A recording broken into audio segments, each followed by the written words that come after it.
Hey, everybody. I'm so glad you joined us today for this Alliance discussion by Research America. Um, if you are not, if your organization is not a member of our Alliance, I hope that you will. I hope we put Joel's email in the chat. If you see an email in the chat, I hope you'll email Joel. He's far more articulate than I am on the many, many reasons your organization should consider joining our alliance. And I'll leave it there and turn that over to Joel. Our special guest today is Dr. Stephen Morrison. He is the Senior Vice President and Director of the Global Health Policy Center at the Center for Strategic and International Studies.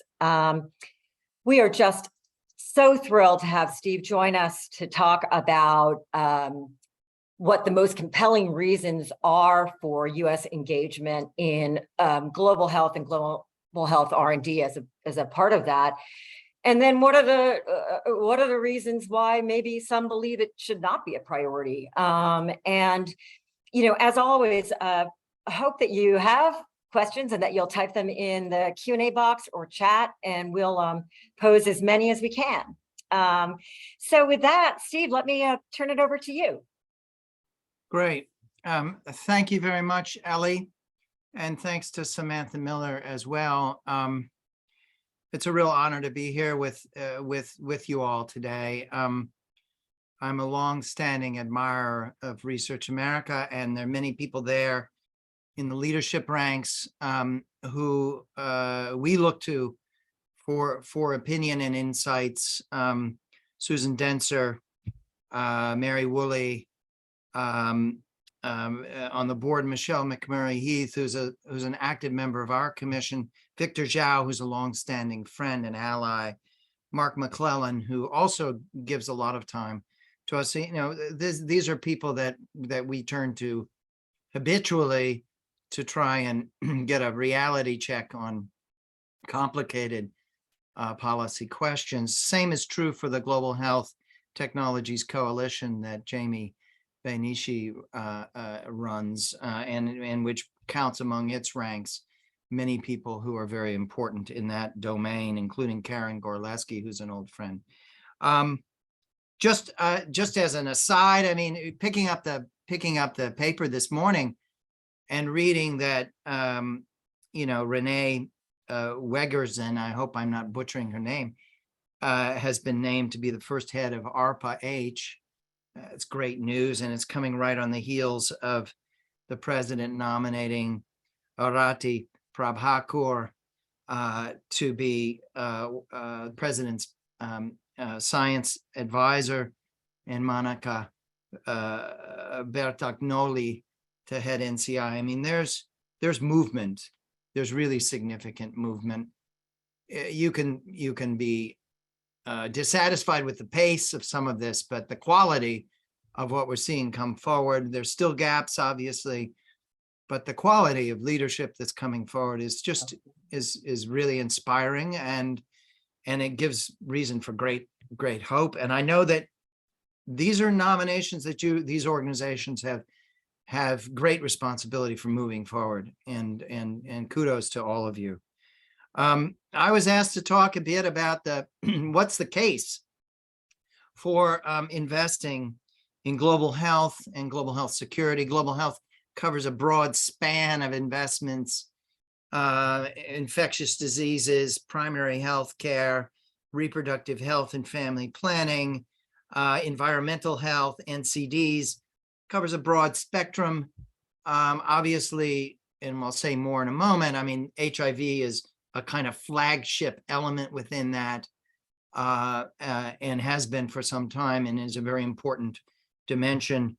When we start talking about global health security, we're talking more about pandemic preparedness and response. And of course, that has been elevated dramatically in this last period. And there's been a kind of tension between those two domains as to, are we seeing regression as a more traditional and very elaborate agenda has been obscured in the face of the emergency. But they're really two things that are companions and sit together in reality, and we can talk more about it, versus in opposition to one another. And there are some trend lines underway, which I'll get to in a moment, of forcing a much greater integration across those domains. Yeah. I think also there's been a false dichotomy between something called global health versus something referred to as domestic. And that also has been unproductive. It's been problematic. And I think that in the face of what we've experienced and continue to experience with this pandemic, that dichotomy has less and less meaning. And I think people begin to see that everything, in fact, is interdependent in that way. Now, we'll get later in this conversation, we'll get to the reality of nationalism and the reality of disinformation and misinformation, and the reality of a certain rejection or skepticism around science and public health and the like. But I do think that, broadly speaking, what we've seen in the last 2 decades is a shift towards a greater consciousness among people of diverse perspectives, politically, those who have deep knowledge and expertise in biomedical R&D and public health and health delivery, as well as those who are simply citizens who care about these issues and are paying attention, that there's been a shift towards seeing these matters as integrated and as directly tied to U.S. national interests.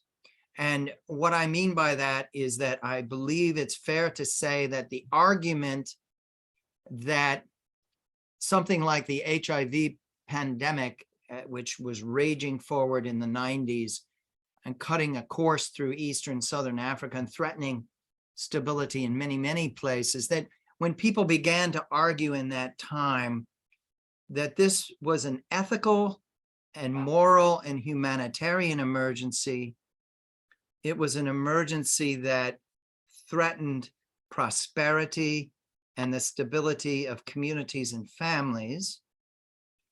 And it was something that really had a security dimension to it, because it was going to have destabilizing consequences of states and of societies that would fuel and create openings for bad actors that we did not want to see. And after 9/11, that argument gained enormous traction, and it was concretized within the first revised national security strategy that came out in the fall of 2002, right after 9/11, a year later, that brought forward this argument. But so it's an argument that hits in the first instance on the ethical and humanitarian and moral dimensions, but adds in the economic prosperity and stability of communities, and adds in, look, at the end of the day, this touches on things that matter to U.S. national security.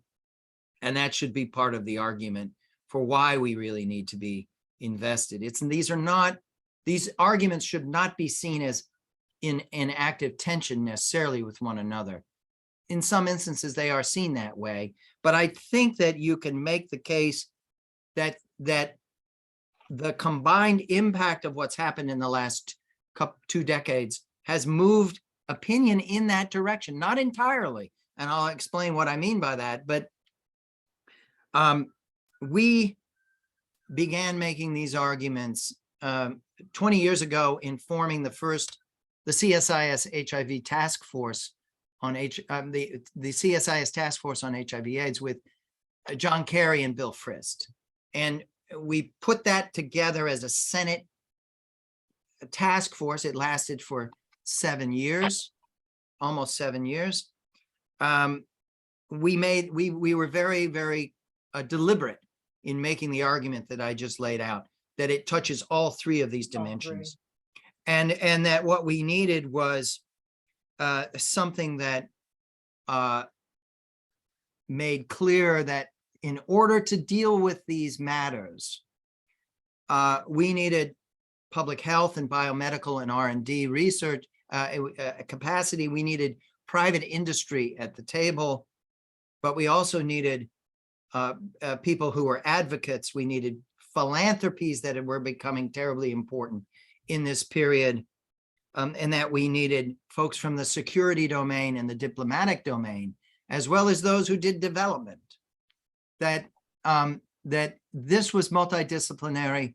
And in order to make the argument, people needed to see the embodiment in terms of the expertise brought to the table to talk about the challenges in front of us and what the U.S. national strategy should be. And that was where we first forged that argument. And it continues to be a consistent argument that we use. The other piece of that is to say that we should feel very blessed that in most moments in time, these issues are not seen in a rigidly partisan manner. They are, in fact, issues that exist in something of an oasis, that have been insulated from some of the worst divisions or divisive tendencies. In that sense, they're not dissimilar from emergency humanitarian relief programs, both in the United States and external. In other words, the Office of Foreign Disaster Assistance at AID enjoys and always has enjoyed deep bipartisan support.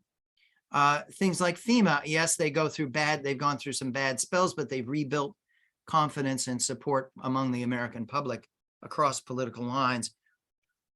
Our argument has been that this is something that, this is a field that has been spared until recently, has been spared the worst of these divisions. And that is a huge asset and a huge advantage in being able to do things that otherwise would be very, very difficult. And by that bipartisan, I mean keeping the goodwill and determined commitment of members of Congress is an essential element to sustaining progress over time. Now, I think this argument was reinforced by a couple of things. One is, in the last 2 decades, the increasing frequency, the increasing velocity, speed, velocity, and the increasing impact and cost imposed by dangerous pathogens coming forward. If you look at HIV, among the most profound, right? I mean, we still struggle. We still have no cure and no vaccine. We've done a remarkable job globally at bringing this under a certain level of control, but we're still far from successful, and we're still vulnerable to regression. But nonetheless, HIV was a profound force, profound. And then when you look at the naught decade and you look at the sequence, the series, SARS, 02, 03, the recurrent episodes of dangerous pandemic flus, Ebola 2014-15, Zika, and now, of course, the current pandemic, coronavirus pandemic. So that reality, the perception and the reality that we're living in an age in which our sky, that the world that we live in is showering upon us these sorts of threats that recur and menace us and pose a shared menace that can't be compartmented. And that drives this argument of a shared need, a need for a shared and collaborative sort of commitment. I think that certain people stepped forward historically at different moments to make the case. I mean, if you go back on the HIV piece, Vice President Gore, then Vice President Gore, and then U.S. Ambassador to the UN, Richard Holbrooke, they went to the UN Security Council in January of 2000, when the U.S. was in the presidency, the 1-month presidency of the Security Council. They went forward and had a session dedicated to the global security consequences of the HIV pandemic. Wow. This was the first instance in the history of the UN Security Council Wow. in which a health issue had been tabled for as the topic of this, the lead topic of discussion. Now, when they did that, it was backed up by pretty serious analytic work that had been done within our intelligence community. And that national intelligence estimate, or series of estimates, were declassified and made public, which proved to be very, very important. And in that period of the late 90s into the naught decade, the National Intelligence Council, I believe, conducted something like 14 estimates of different aspects of global health and security. And most of those were declassified and made public. We tend to forget that development, which was very, very important at feeding and substantiating the argument that I started with, which is this is a moral and humanitarian imperative. It's a stability and prosperity imperative, and it is fundamentally a security dimension. The other thing I would say is that the rise of the creation of the Global Fund, followed by the creation of PEPFAR, followed shortly thereafter by the creation of the President's Malaria Initiative. Those things happened in short order. And why did they happen? They happened because you had very powerful state leadership stepping forward and saying, this needs to happen. This needs to happen. It occurred in a moment in time when the G7 states were prosperous. They were able to dig in and find the capital commitments that could be made. But I believe that really, when you look back, it wasn't just the Bush White House. It was the Bush White House operating with the prime minister in Britain and operating with leadership in Africa, in particular on the HIV front, and others within the G7 leadership. But it was, from an American standpoint, it was a Republican president, yes, who in his January of 2003 State of the Union address made this one of two topics of his State of the Union address. The launch of PEPFAR and the moral obligation and the stability complications, and setting forth, this is going to operate on mass scale. This is going to bring affordable access. This is going to be multi-year, and it's going to be identified with the White House, and it's going to be put into the State Department because it is a form of US diplomacy. wow, And that's not to deny that the USAID component is terribly important on the developmental side, and that the CDC partnership and the like. But that, in the same time, roughly the same time, standing up the Global Fund in that period. And when you look back now, those two instruments are now 2 decades old, and they're still the most fundamental dimensions that we have. wow, And, next week, President Biden was slated to do the replenishment for the Global Fund on Monday. Now, the Queen's burial will push that a couple of days out, but the President of the United States, and with the very, very active support of Secretary Blinken, are pulling in pledges aspiring to an $18 billion 3-year commitment, grounded in a commitment from Congress on a bipartisan basis to cover 1/3 of the total, up to $2 billion per year over 3 years, $6 billion commitment. How could you imagine? I'm sorry to interrupt. How could you imagine getting a wired $6 billion commitment of that kind? It gets back to a tradition that was set, but also that this has gotten wired into the reality that heads of state have to embrace this and carry it forward. including US presidents across the spectrum of politics. I'm sorry, Oh, Ellie. no, just a real quick question. The Global Fund remains TB, malaria, AIDS, HIV, AIDS, right? Right. It hasn't expanded beyond that. That was my question. I was just wondering if the pandemic has Well, affected that's a very this important point, because management. the Global Fund in the period of the pandemic under Peter Sands' leadership has been extremely innovative and deft at responding to the non-vaccine needs. So they took it upon themselves to jump out way ahead Because of co-occurring. on oxygen, on PPE, on service delivery mechanisms, on financing. And we rewarded Peter Sands and the Global Fund in an allocation of $3.5 billion out of budget cycle as part of the American Rescue Plan.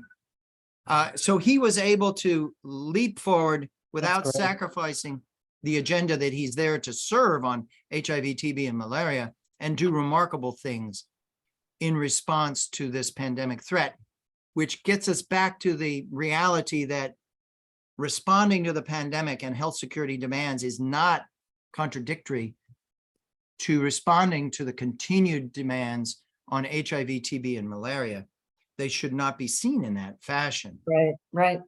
So, and today, of course, the Department of State is about to announce to the world its plans for what it's going to do in reorganizing the State Department. Now, that has not been announced publicly, but the option that's on the table is to take PEPFAR, elevate it, and integrate the infectious disease with the public health security, pandemic preparedness and response capacity. Wow. Now, that's still to be publicly announced and laid out and explained.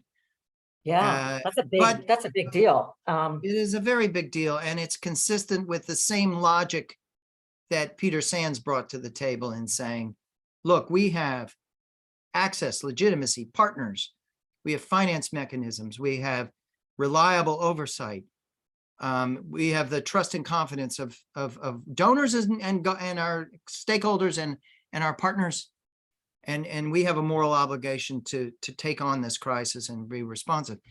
PEPFAR, which didn't have quite the same leadership in 2020, but which now has exceptional leadership under Dr. John Nkengazong, is poised to do even more, things that are equally important in that regard.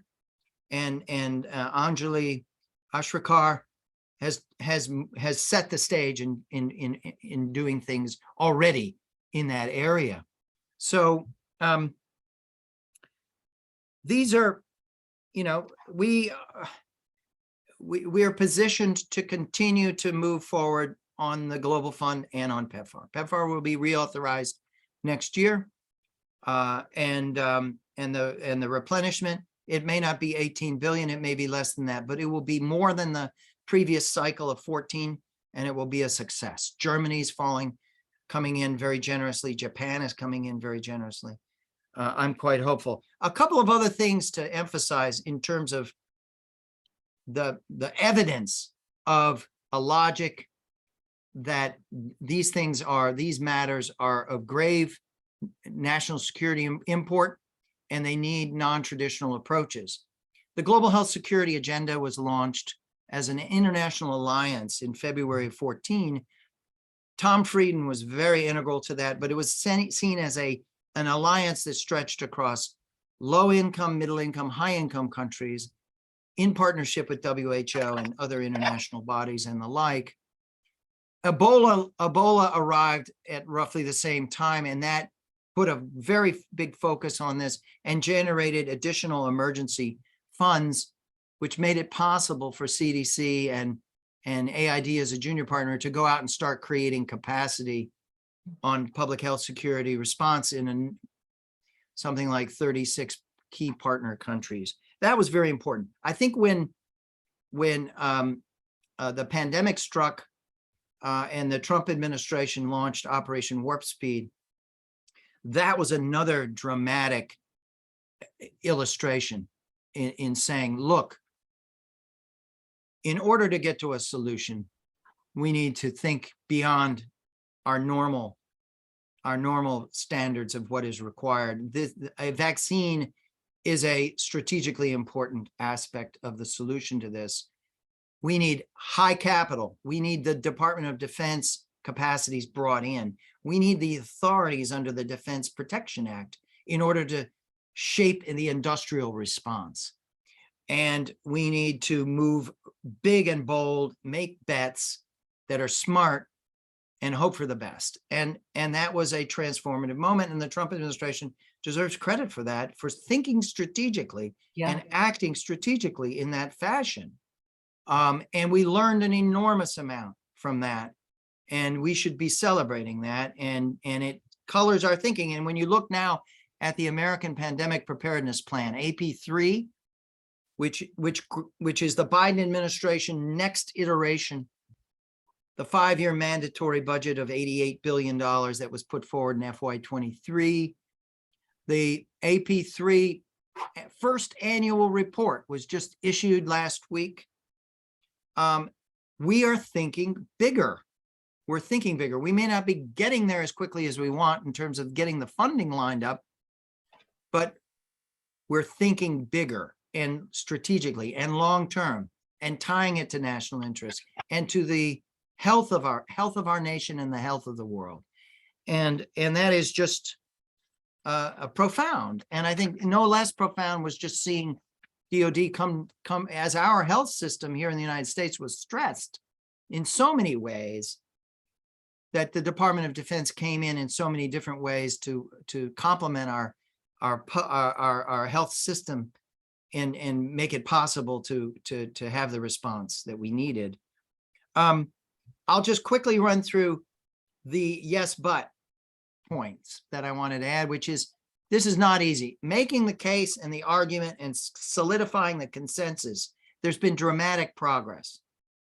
There's been a shift of thinking, a profound shift of thinking that is going to be durable, but there's still significant issues, barriers, complexities that we have to work through that require attention.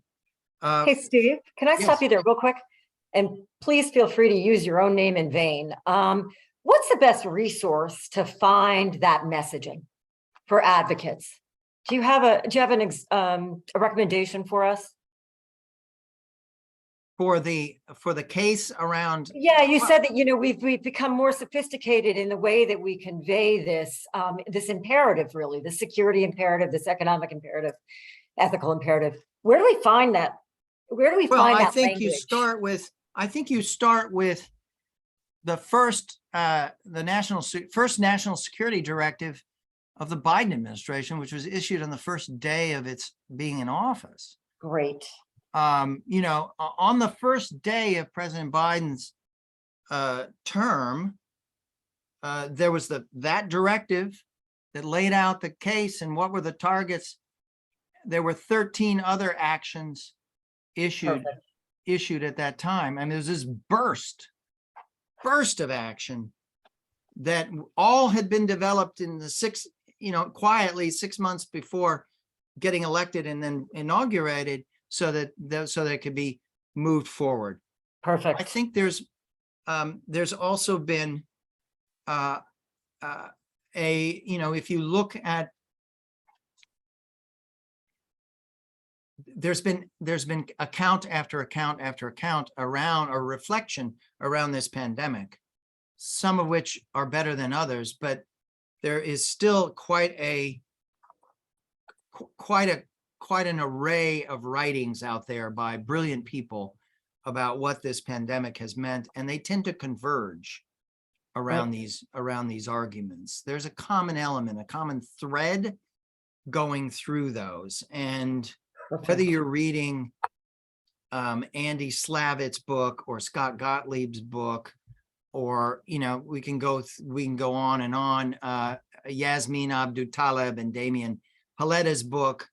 I mean, there's a thread that goes through all of these about what's at stake in the shift of consciousness there. I think that budget, if you look at budget presentations, is also very, very important. Perfect.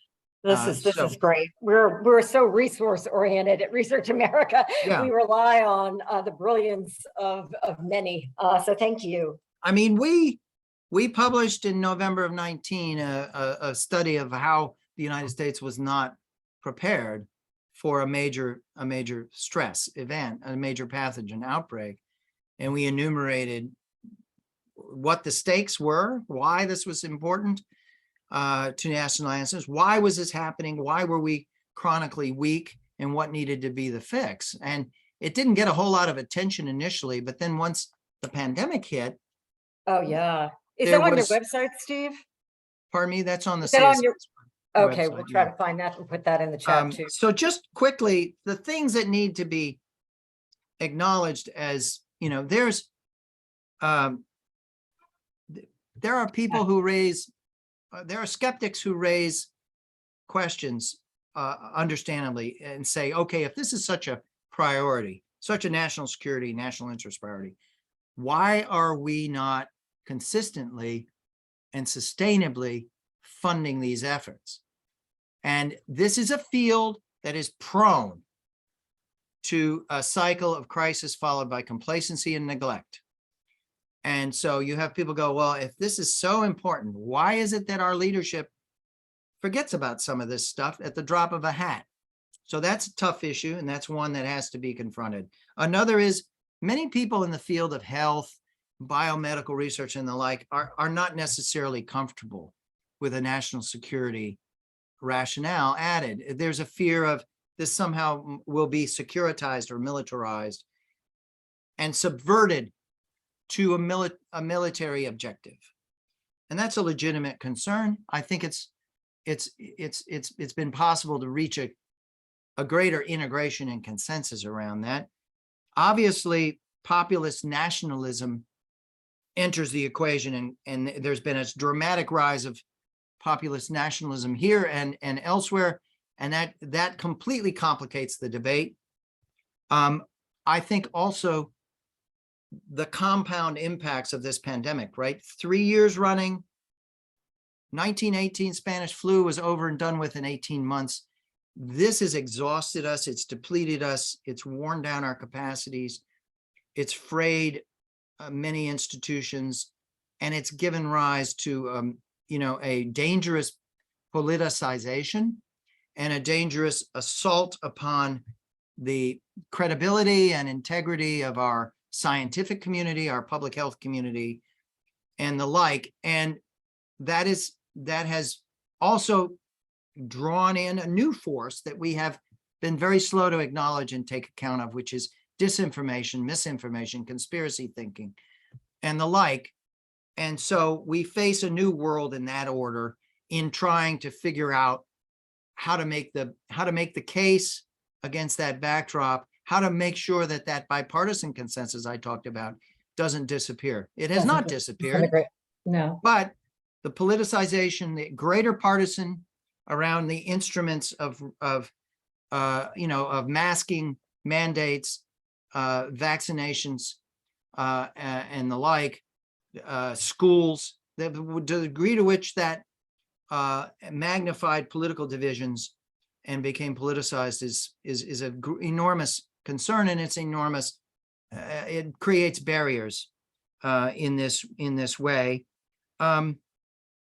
We've had a hard time figuring out how to transition out of big emergency funding with big supplementals to something more sustainable. Sustained. Yeah. We can talk more about that.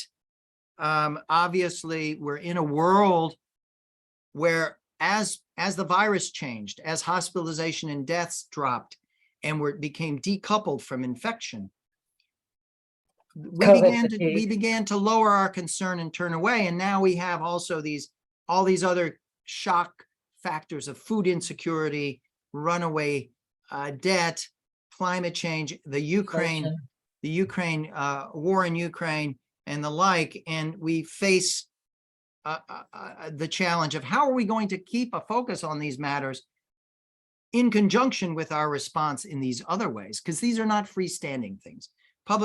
Global health security are not freestanding, independent elements. They have to be seen as part of a broader picture of countries making priority choices. Well, Ourselves. let Yes. me challenge you on that. But first, I also want to thank Teresa. And there was another question I hope that folks can see the Q&As, because they're raising the profile of non-communicable diseases, and one of them, lung health and the absence of it, which I think are really important issues. I wanted to make sure that folks see that in the chat. Let me challenge you. One of the things that scares me a lot about talking to various experts on global health is this notion that we were actually, and it's really hard to say this, better off with a coronavirus than we would be with other viral threats, because we know less about other viral families. We are less prepared because, like you talked about, there was SARS, there was this kind of serial coronaviruses, and we did a lot of R&D. I don't understand why that's not an emergency. There are efforts on a global scale. There's a FIF, Financial Intermediary Fund, that's doing work, but that's not R&D specific. That is really much, much broader. Why are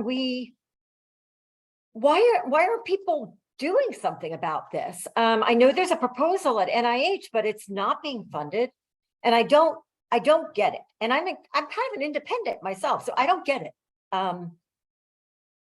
Well, I think that we've all been surprised at how swiftly we turned a corner in the response to this pandemic, and began to say we're moving beyond it. Right. Even though it's still very much with us. Right. Now, there are different factors. There's the longevity of it, which is extraordinary, and the weight that it has on people psychologically and in all sorts of other ways. They want to move on. We want to move on. People are exhausted and depleted, and they want to move on from this. The virus changed. It became decoupled from death and extreme illness versus infection. There was a wall of, the speed and transmissibility of the variants of Omicron, Delta, Omicron, now BA4 and 5, means that 95% of Americans have been infected as of today. So we get a wall of immunity, and there's a shift.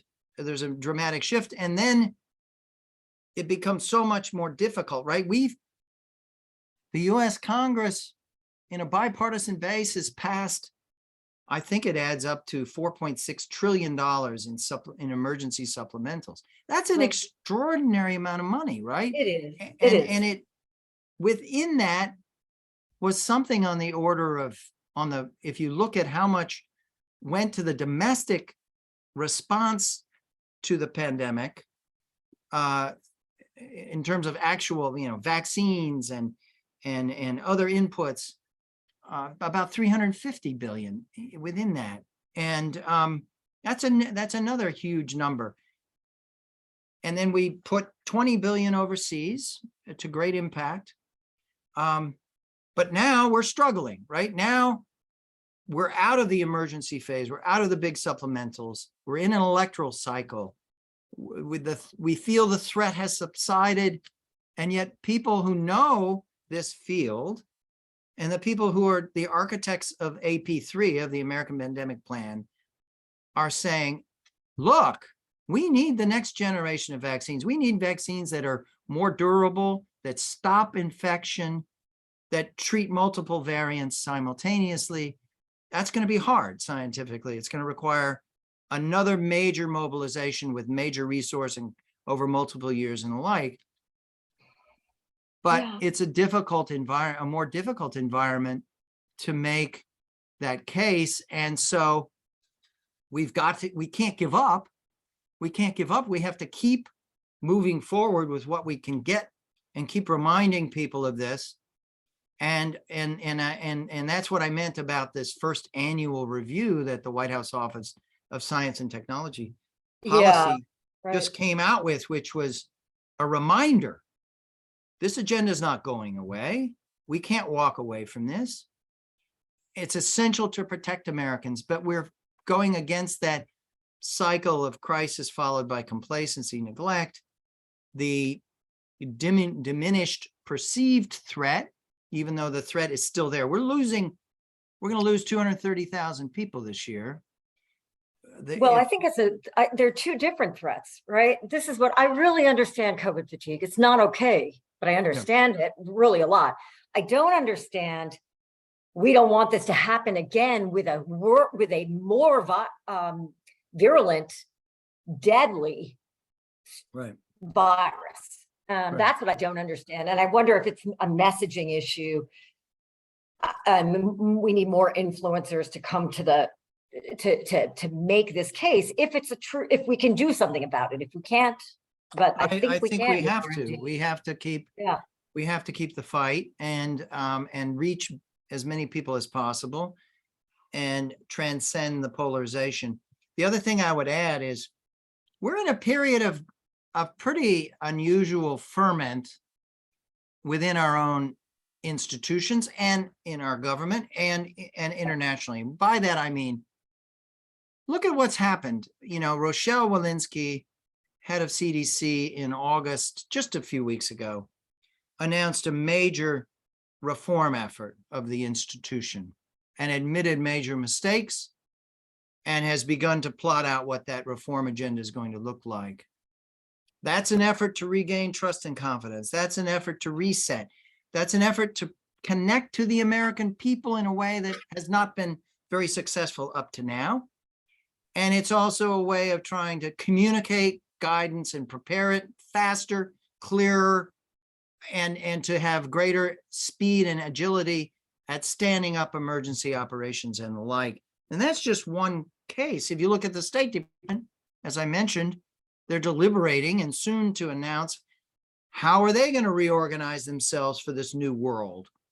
And how are they going to integrate what they do on global health security, where they need diplomacy and leadership and resources and make use of our missions everywhere and our established programs of HIV, TB, malaria, other things.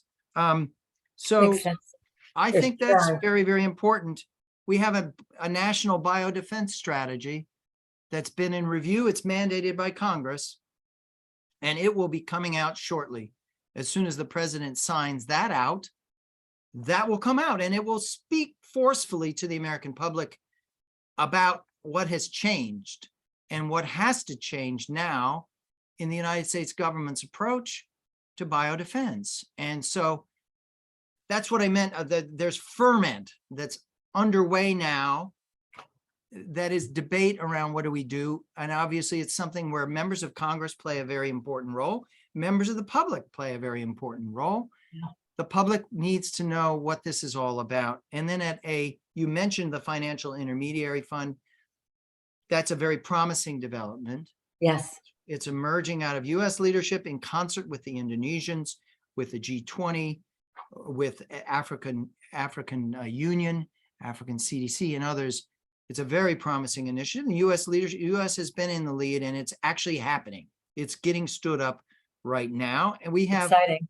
We have the diplomatic negotiations started through the WHO, the international negotiating body at looking at a possibility of a pandemic treaty or convention, some sort of instrument that would speak to these issues of R&D, equity, access to data, access to critical technologies. For coordination and collaboration and to build out access, which is just, the value of R&D rests on access, right? So yes. that's just crucial. So I do think that, while many of us who work on these issues are discouraged and concerned about the turn that things have taken, look, we're in a much safer place today than we were a short while ago, right? Our families, ourselves, we're safer, but not safe. We're a lot safer. We're not out of the woods. This is not over, but we're in a much safer place. But it's also becoming a little bit more difficult to keep the focus.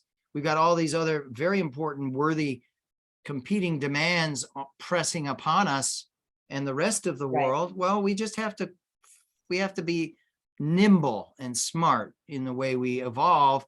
And there's all these processes underway which permit us to raise these matters, it seems to me, in a constructive way that is not politicized, but is smart.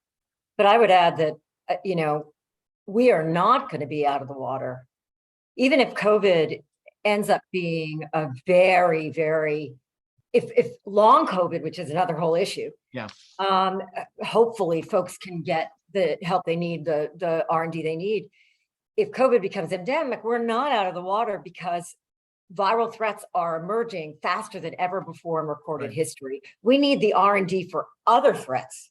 Right. So that's going to take advocacy. It's going to take, and leaders like you, Steve. And I think we've passed our time, and I apologize.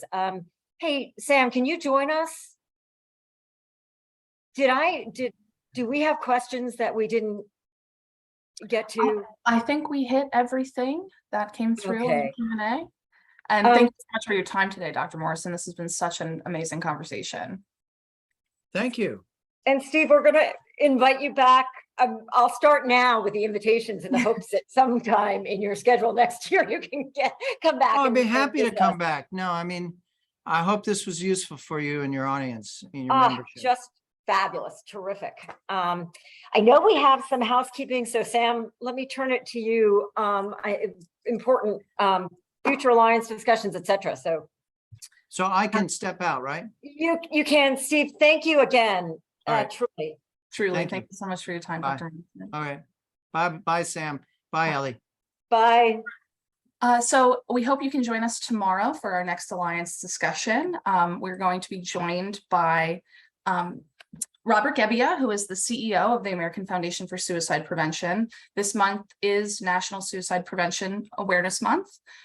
So it is going to be an excellent conversation. We hope you can join us. And I'm going to stick a link to register to that in the chat right now. And Jenny LeRae from Team Research America will be asking Bob really important questions on this topic. Suicide rates up among veterans, among the general public, among certain segments of that public in particular, their disparities. There's a lot to talk about here and to help with. Absolutely. And then we would be remiss if we didn't give a shout for our National Health Research Forum, which is next week, Monday through Wednesday. We hope you can join us there. We have an amazing set of speakers lined up, and it plans to be an excellent set of conversations. So we really hope you can join us there. And there is a link to register for that in the chat right now as well. Terrific. Thanks to you all for joining us, and more to come tomorrow. I hope you can join us then too. Absolutely. Bye now. I know.